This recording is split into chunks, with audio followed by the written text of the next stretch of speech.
안녕하세요, 모야입니다. 오늘 말씀드릴 내용은 요즘 뉴스에 많이 나오고 있는데 미국이 기준금리를 인하한다는 얘기가 나오고 있어요. 그래서 그 금리 인하에 대해서 한번 말씀드려 보려고 하거든요.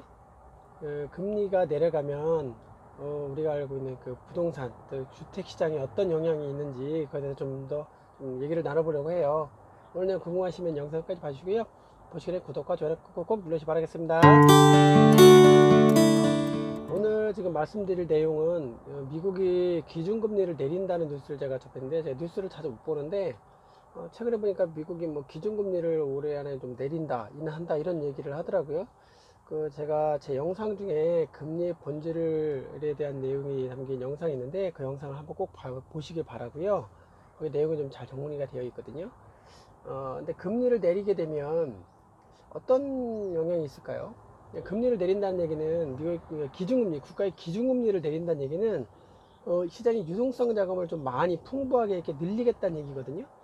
유동성 자금을 늘린다, 돈을 많이 풀겠다, 이 얘기는 즉 그 시장이 좀 불황이 계속 지속될 것 같으니까 한마디로 돈을 많이 풀어서 불황을 좀 타개해 보겠다 이런 의도가 있는 거잖아요. 근데 미국이 기준금리를 내리는 거 우리가 무슨 상관이냐? 아시겠지만 미국이 그 전 세계의 어떤 그 시장에 큰 영향력을 가지고 있는 나라잖아요. 미국이 어떤 방향에 따라서 우리도 변수가 있다는 얘기죠. 미국이 먼저 선행을 하면 그 다음 우리가 이제 이루어지고 이런 형식이 좀 강하거든요. 그래서 미국이 기준금리를 이번에 내린다, 이 얘기는 제가 처음에 미국이 기준금리를 인상할 때 공개적으로 이렇게 얘기는 안 했는데 저희 지인들하고 얘기할 때 아마 내가 볼 때 3%까지는 올려야 되지 않을까라는 얘기를 했어요. 그 이유는 또 불황이 왔을 때는 금리를 내려서 유동성 자금을 많이 풀어서 경기를 좀 강제적으로도 좀 불황을 좀 타개해야 될, 부응해야 될 이런 시기가 올 수 있거든요. 그래서 3%까지는 올려야 그나마 좀 되지 않을까 생각했는데 어느 순간 좀 이게 정체되더라고요. 그래서 2.5%에서 딱 머무르길래 여기가 끝인가, 고점인가, 그래서 좀 더 올라가야 되지 않을까 이 생각했는데 아니라 다를까 지금 2.5%가 고점이네요. 그래서 제가 볼 때 올해 안에 한 번은 내리고 그럴 것 같은데, 그건 뭐 어차피 제가 생각하는 추론이고 안 내릴 수도 있고 내리면 더 내릴 수도 있고 모르죠. 근데 어쨌든 현재 2.5%가 고점인 거는 맞는 것 같습니다. 그래서 미국이 그 기준을 내리게 되면 한마디로 국가의 기준금리가 내려가기 때문에 모든 시장에 있는 금리가 하향을 하게 됩니다. 하향을 하게 되는데, 그러면 그 금리가 하향한다는 얘기는 뭐죠? 은행에 예금하면 예금이자도 내려가는 거고요. 대출이자도 내려가는 거고 다 내려갑니다. 금리 인하를 하게 되면 주택시장에 미치는 영향이 뭘까요? 은행에서 돈을 빌립니다. 그러면 빌린다는 얘기는 투자하겠다는 얘기죠. 그러면은 집을 삽니다. 그러면 말 그대로 집을 사겠다는 수요층이 늘어나는 거죠. 빌려서 레버리지 효과로 해서 빌려서 하겠다는 수요층이 늘어나죠. 집은 현재 지어지고 있는 거 외에는 한정된 게 있어요. 지어져 있는 거, 짓고 있는 거, 지을 거 이렇게 하지만 건설회사들이 지금 뭐 그런 금리나 정책이 나왔다고 해서 바로 뭐 수주하고 착공하고 막 이럴까, 그러지는 못해요. 그러지 못하는데 어떤 계획은 잡히겠죠. 일단은 기존에 있는 주택 가지고 준공이 떨어지기 전인 이런 집들은 가격의 변동이 분명히 있습니다. 왜냐면 수요층이 늘어나기 때문에 그런 영향이 있고요. 그 결론은 그 뭐냐면 집값 상승에 영향이 있다는 얘기죠. 그러니까 우리가 집을 볼 때는, 그러니까 부동산 투자를 볼 때는 땅과 건물을 봐야 되죠. 땅은 땅값의 지표를 보시면은 알겠지만 제 지표를 한번 이렇게 영상에 띄워서 보여드릴게요. 땅값은 한 번도 하향된 적이 없어요. 있기는 있어요. IMF 때도 떨어졌고 뭐 중간에 잠깐 변수 있는데 거의 대부분 이제 쭉 우상향이 되어 있어요. 근데 많이 오르지 않고 쭉 1%, 1.5% 이렇게 딱 우상향이 되어 있어요. 그러니까 땅값은 떨어지지 않는다는 얘기예요. 그 위에 건물 있잖아요. 건물은 이제 감가상각에 의해서 가치가 좀 자꾸 소멸이 되지만 결론은 주택의 가격, 집의 가격은 상승을 한다는 얘기예요. 집은 이렇게 변동폭이 이렇게 있지만 어쨌든 상향을 해요.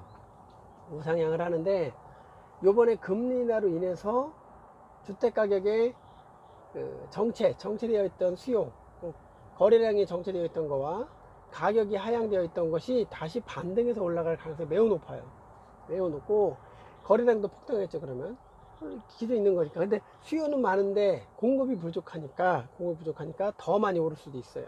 집이 없는 무주택자는 어떻게 해야 될까요? 거기서 당연히 집을 사야죠. 무주택인데 뭘 망설입니까? 집을 사야지. 집이 없는데. 집이 없으니까 제가 제 영상에 전세 살지 마세요라는 말이 있잖아요. 영상이 있잖아요. 그거 보시면 아실 거예요. 집은 사야 됩니다. 내가 거주하고 깔고 앉아야 될 집이 있어야 됩니다. 집이 하나는 무조건 있어야 뭔가를 해보지, 그거 없이는 안 돼요. 이거 같이 금리의 변동에 의해서도 흔들리지 않으려면 내 집이 있는 한 상태에서는 흔들림 별로 없어요. 아좁다는 것보다 약하죠. 데미지가 약하죠. 충격이. 그러면 다주택자, 저도 다주택자거든요. 사업자를 낸 다주택자 때 이런 임대사업자나 다주택자에게는 어떤 영향이 있을까요? 유리합니다. 유리해. 굉장히 유리합니다. 기회라고 생각을 하죠. 왜냐하면 금리가 내려가면 더 싼 이자를 빌릴 수 있잖아요. 그럼 빌려서 또 투자를 할 수 있어요.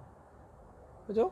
그리고 아까 말씀드렸지만 금리 인하가 주택시장에 미친 영향이 주택시장의 가격 상승을 초래하기 때문에 가격이 올라가니까 당연히 매매거래가가 올라가니까 거기에 살고 있는 사람들의 전세가라든가 월세가도 당연히 영향이 있죠.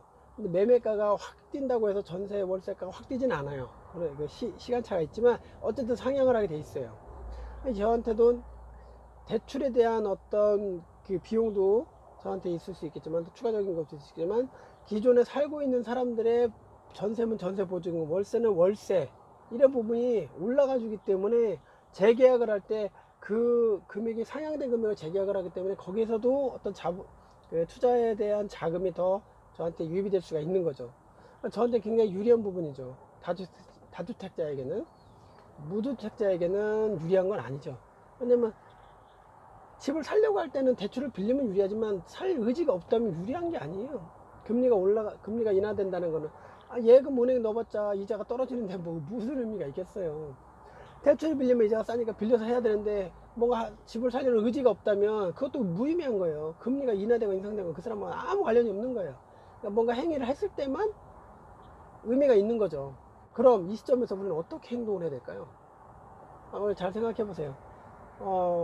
금리가 내려가는 시점이 딱 왔을 때, 은행에서 이자가 좀 저렴해졌을 때, 그전보다 좀 저렴해졌을 때, 많이 뭐 엄청 내려가진 않을 거예요. 단기간 내려가니까 저렴해졌을 때 분명히 건설사들도 기업이기 때문에 집을 안 짓던 회사들도 집을 짓기 시작합니다. A급 회사들은 짓고 있을 거고요. B급, C급이 있는데 B급 회사들도 건설회사들도 집을 금리가 내려가 그러면 은행에서 이자를 싸게 빌릴 수 있겠네. 그리고 이제 좀 규제도 약간 풀릴 수 있고 그러면 집을 공급을 늘려보자. 그래서 건설회사 장비를 놀릴 수 없기 때문에 상가나 공장이나 이런 데로 눈을 돌렸던 그 건설회사들이 B급과 C급들이 전부 이제 다시 주택시장으로 다시 회귀할 가능성이 굉장히 높아요. 그래서 기존에 집 단독주택 이런 걸 부셔서 나홀로 아파트라든가 뭐 이런 걸 막 질 거예요. 그러면 공급이 다시 늘어나게 되겠죠. 공급이 늘어나게 될 것이고 금리가 낮으니까 사람들이 대출을 빌려서 그런 집들도 살 것이고 거래량은 폭등하고 가격은 올라가고 그런 시점이 또 오는 겁니다.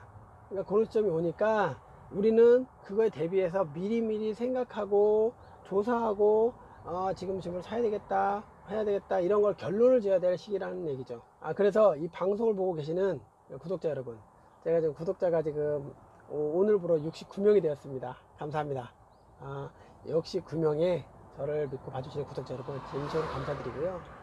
이 방송을 보고 계시는 저의 구독자 여러분께서는 자기 집을 꼭 보유하시고 또 보유하고 계시다면 추가적으로 더 보유할 수 있는 그런 플랜을 짜셔서 요번이 기회입니다.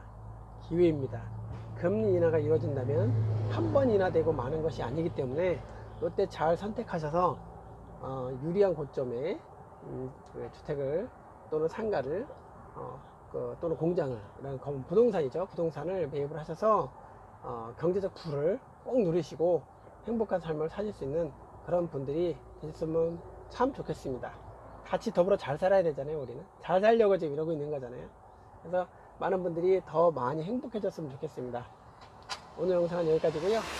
또 좋은 내용으로 한번 또 방송을 또 해보도록 하겠습니다. 감사합니다.